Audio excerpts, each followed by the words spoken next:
أنفسنا ومن سيئات أعمالنا من يهده الله فلا مضل له ومن يضلل فلا هادي له وأشهد أن لا إله إلا الله وحده لا شريك له وأشهد أن سيدنا ومولانا محمدا عبده ورسوله هو الذي بلغ الرسالة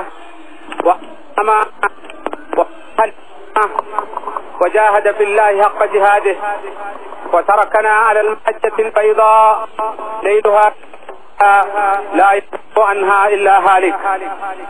اللهم صل وسلم على هذا النبي الكريم وعلى آله وصحابته. أحينا اللهم على سنته وأمتنا على ملته واحشرنا غدا في زمرته مع الذين أنعمت عليهم من النبيين والصديقين والشهداء والصالحين وحسن أولئك رفيقا. أما بعد فيا عباد الله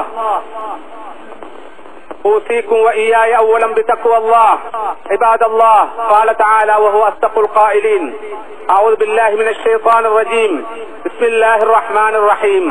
شهر رمضان الذي أنزل فيه القرآن هدى للناس وبينات من الهدى والفرقان ومن شهد منكم الشهر فليصم ومن كان مريضا أو على سفر فعدة من أيام أخر يريد الله بكم اليسر ولا يريد بكم العسر ولتكملوا العدة ولتكبروا الله على ما هداكم ولعلكم تشكرون. அருளாளன் அன்புடையோன் அல்லாஹ்வின் திருநாமத்தால் இந்த குத்பா பிரசங்கத்தை ஆரம்பம் செய்கின்றேன். ஸலவாத்தும் ஸலாமும் முஹம்மது முஸ்தபா ரசூலுல்லாஹி ஸல்லல்லாஹு அலைஹி வஸல்லம் அவர்கள் மீதும் அவர்களுடைய கிளையார்கள் தோழர்கள் அன்னாரை பின்பற்றி வாழுகின்ற நல்லடியார்கள் அனைவர் மீதும் உண்டாவதாக. அல்லாஹ்வுடைய நல்லடியார்களே, இஸ்லாமிய சகோதரர்களே, அல்லாஹ்வை பயந்து அவனுக்கே வழிபட்டு அவனது சட்டதிட்டங்களையே வாழ்வின் எல்லா சந்தர்ப்பங்களிலும் ஏற்று வாழுமாறு முதலில் எனக்கும் அப்பால் உங்களுக்கும் நான் நல்லுபதேசம் செய்கின்றேன்.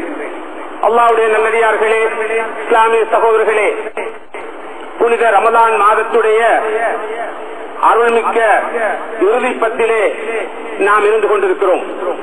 உண்மையில் இந்த அல் அஷ்ருல் அவாஹிர் என்று அழைக்கப்படுகின்ற இறுதி பத்தின் ஓர் இரவில்தான் மனித சமுதாயத்தை இருளிலிருந்து விடுவித்து ஒளியின்பால் வழிநடாத்த வந்த புனித அல் குர்ஆன் இறக்கி அருளப்பட்டது.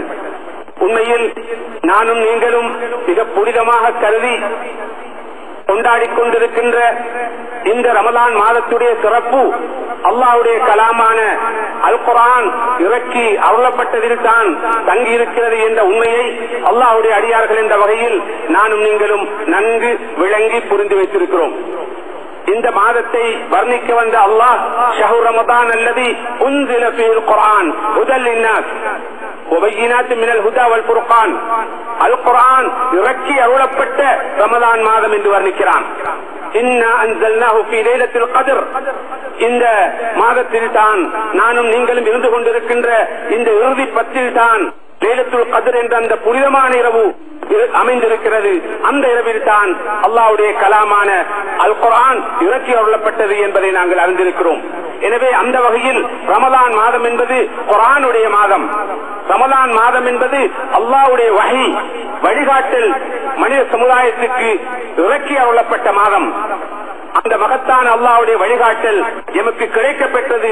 அதற்கு நன்றி சொல்லும் வகையில் தான் உண்மையில் இந்த மாதத்திலே நாங்கள் பசித்திருக்கிறோம், தாகித்திருக்கிறோம், இரவெல்லாம் நின்று வணங்குகிறோம். வல்ல ரஹ்மானுக்கு அவன் நமக்கு தந்த அந்த வழிகாட்டலுக்கு நன்றி கூறும் வகையில் தான் நமது இந்த வணக்க வழிபாடுகள் எல்லாம் அமைந்திருக்கின்றன. அந்த வகையிலே மதிப்புக்குரிய சகோதரர்களே, அல்லாஹ்வுடைய நல்லடியார்களே, அல்லாஹ்வுடைய கலாமை பற்றி, புனித அல் குர்ஆனை பற்றி சிந்திக்க வேண்டிய ஒரு காலம் தான் இந்த உலகத்திலே எவ்வளவு பெரிய புரட்சியை செய்தது, பிறழ்வை ஏற்படுத்தியது, அது சாதித்த சாதனைகள் என்ன, மனித உள்ளங்களிலே அது ஏற்படுத்திய மாற்றங்கள், தாக்கங்கள் எத்தகையவை என்பதையெல்லாம் நாம் இந்த சந்தர்ப்பத்திலே நினைத்து பார்க்க வேண்டும். ரசூலுல்லாஹி ஸல்லல்லாஹு அலைஹி வஸல்லம் அவர்களை படுகொலை செய்ய வந்த உமர் இப்னு கத்தாப் ரலியல்லாஹு அன்ஹு அவர்களை நபி ஸல்லல்லாஹு அலைஹி வஸல்லம் அவர்களுடைய பாதுகாவலனாக, இஸ்லாத்தின் காவலனாக மாற்றிய பெருமை இந்த குர்ஆனுக்கு இருக்கிறது. குர்ஆனுடைய ஓரண்டு ஆயத்துகள் அந்த உமருடைய உள்ளத்திலே எத்தகைய அதிர்வை, எத்தகைய தாக்கத்தை, எத்தகைய மாற்றத்தை ஏற்படுத்தி நபி அவர்களை கொலை செய்ய சென்ற அந்த உமர் நபி ஸல்லல்லாஹு அலைஹி வஸல்லம் அவர்களை ஏற்று அவர்களை நம்பி அவர்களுக்காக வாழுகின்ற மனித புனிதனாக மாறுகிறார். இந்த மாற்றத்தை ஏற்படுத்தியது இந்த அல் குர்ஆன் தான். ஃபுதைல் இப்னு ஐயாத் என்ற பகதாதிலே அன்று மிகவும் பேர் போன ஒரு வழிப்பறி கொள்ளைக்காரன் ஹரம் ஷரீஃபுடைய இமாமாக மாறினார் என்றால் அது இந்த அல் குர்ஆனுடைய அற்புதம் தான். அல் குர்ஆனுடைய ஒரு ஆயத் ஃபுதைல் இப்னு ஐயாத் என்ற அந்த வழிப்பறி கொள்ளைக்காரனை முற்றாக மாற்றி ஹரம் ஷரீஃபுடைய இமாமுடைய இடத்தில் கொண்டு போய் வைத்தது. அலம் யஅனி லில்லதீன ஆமனு அன் தக்ஷா குலூபுஹும் லிذிக்ரில்லாஹ். அல்லாஹ்வை நினைத்து அஞ்சி பயப்படக்கூடிய காலம் நேரம் ஈமான் கொண்டவர்களுக்கு இன்னும் வரவில்லையா, இன்னும் வரவில்லை என்ற அந்த அல்லாஹ்வுடைய ஒரு வசனம் ஏற்படுத்திய அதிர்வு ஃபுதைல் இப்னு ஐயாதுடைய வாழ்க்கையை மாற்றியது. மதிப்புக்குரிய சகோதரர்களே, அல்லாஹ்வுடைய நல்லடியார்களே, இந்த அல் குர்ஆனை நானும் நீங்கள் ஓதுகிறோம், அனுதினமும் ஓதுகிறோம், மீட்டி மீட்டி ஓதுகிறோம். இந்த உமர் இப்னு கத்தாப் ரலியல்லாஹு அன்ஹுடைய வாழ்க்கையில் ஏற்படுத்திய அதிர்வை இந்த குர்ஆன் என்னுடைய வாழ்க்கையில், உங்களுடைய வாழ்க்கையில் ஏற்படுத்தி இருக்கிறதா? ஃபுதைல் இப்னு ஐயாதை போன்ற ஆயிரம் லட்சோப லட்சம் மனித உள்ளங்களை உசுப்பிய ஆட்டி வைத்த அந்த அல் குர்ஆன் என்னுடைய உள்ளத்தில், உங்களுடைய உள்ளத்தில் எத்தகைய தாக்கத்தை, செல்வாக்கை செலுத்திக் கொண்டிருக்கிறது என்பதை சிந்திப்பதற்கு மிக பொருத்தமான வேளை, சந்தர்ப்பம் இது என்று நான் நினைக்கிறேன். உண்மையில் அந்த ஆரம்ப கால மனிதர்கள், சஹாபாக்கள், தாபிஈன்கள், அத்பாஉ தாபிஈன்கள், சலஃபுகள் இந்த குர்ஆனின் மூலமாக அற்புதமான வழிகாட்டலை பெற்றார்கள். அவருடைய வாழ்க்கை போக்கையே மாற்றிக்கொண்டார்கள். அந்த மாற்றம் எங்களிலே வர வேண்டும் என்றிருந்தால் அல் குர்ஆனை அணுகும் முறையில், அல் குர்ஆனை பார்க்கும் முறையிலே சில மாற்றங்கள் தேவைப்படுகின்றன.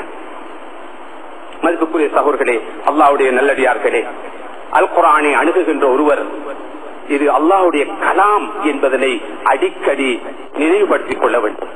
இது சாதாரண மனிதர்களுடைய வார்த்தைகள் அல்ல, வசனங்கள் அல்ல.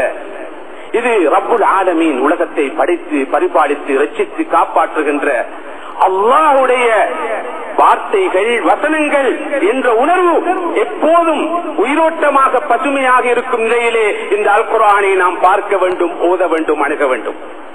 இந்த குர்ஆனிலே நமது உள்ளங்களுக்கு குணம் இருக்கிறது, சிகிச்சை இருக்கிறது என்ற உணர்வோடு இந்த குர்ஆனை நாம் அணுக வேண்டும். வனுனஸ்ஸிலு மினல் குர்ஆனி மா ஹுவ ஷிஃபா வ ரஹ்மா லில் முஃமினீன். இந்த குர்ஆனிலே மனிதர்களுடைய நோய்களுக்கான ஷிஃபா, சிகிச்சை, குணம் இருக்கிறது, மூமின்களுக்கு ரஹ்மத், அருள் இருக்கிறது என்று அல்லாஹ் சொல்கிறான். மதிப்புக்குரிய சகோதரர்களே, அல்லாஹ்வுடைய நல்லடியார்களே, கவலைகளா, துன்பங்களா, வாழ்க்கையில் வேதனைகளா, உள்ளத்திலே இறுக்கமா, உள்ளத்திலே தளர்ச்சியா, இந்த அல் குர்ஆனை ஒருவன் அணுகி ஓதுகின்ற போது அந்த அனைத்து பிரச்சனைகளுக்கும் இந்த குர்ஆன் தீர்வு சொல்லும். குர்ஆன் ஷிஃபா. அல் குர்ஆனிலே அல்லாஹ் ஷிஃபா என்ற வார்த்தை 2 இடங்களிலே பயன்படுத்தி இருக்கிறான். ஒன்று, தேனிலே ஷிஃபா இருப்பதாக அல்லாஹ் சொல்கிறான். ஃபீஹி ஷிஃபாஉன் லின்னாஸ். தேன், அதிலே ஹனி, அதிலே ஷிஃபா இருக்கிறது, உங்களுடைய நோய்களுக்கு குணம் இருக்கு என்று அல்லாஹ் சொல்கிறான். இரண்டாவதாக அல்லாஹ் குர்ஆனிலே ஷிஃபா இருப்பதாக சொல்கிறான். வனுனஸ்ஸிலு மினல் குர்ஆனி மா ஹுவ ஷிஃபா வ ரஹ்மா லில் முஃமினீன். உடல் நோய்களுக்கு தேன் ஷிஃபாவாக இருக்கிறது, உள்ளத்தின் நோய்களுக்கு அல் குர்ஆன் ஷிஃபாவாக, குணமாக